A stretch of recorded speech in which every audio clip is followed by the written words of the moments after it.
Who's your target audience? What's the goal today?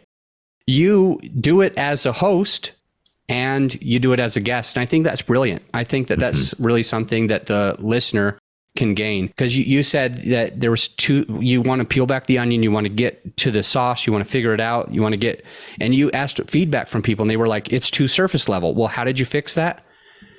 You prepared the guest and you made the guest go deeper. Yeah.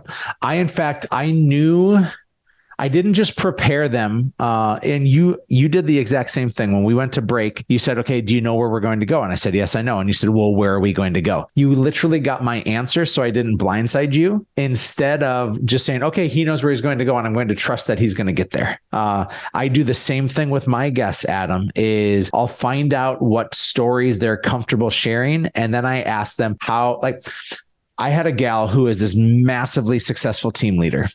She's running a multi-million-dollar business, and she's in her mid-40s. She's on her fourth marriage. Okay.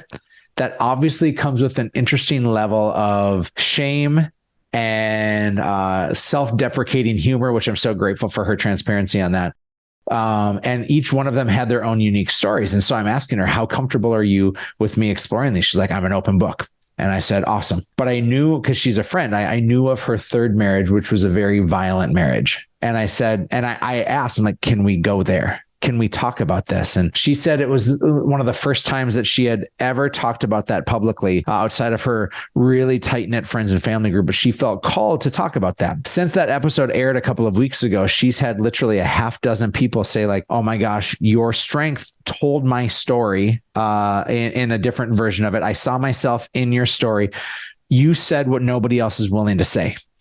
And Adam, the only way that we got there is my favorite episode that we've recorded. If you check out the Redefine podcast, it's my interview with Heather Cook, who thought she was going to die at the hands of her ex-husband.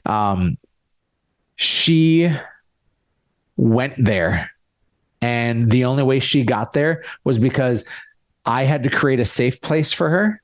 And I had to get permission instead of blindsiding her, because this microphone will freeze up most people. And if they're willing to go there, once you press record, it's our job to handle it with white gloves.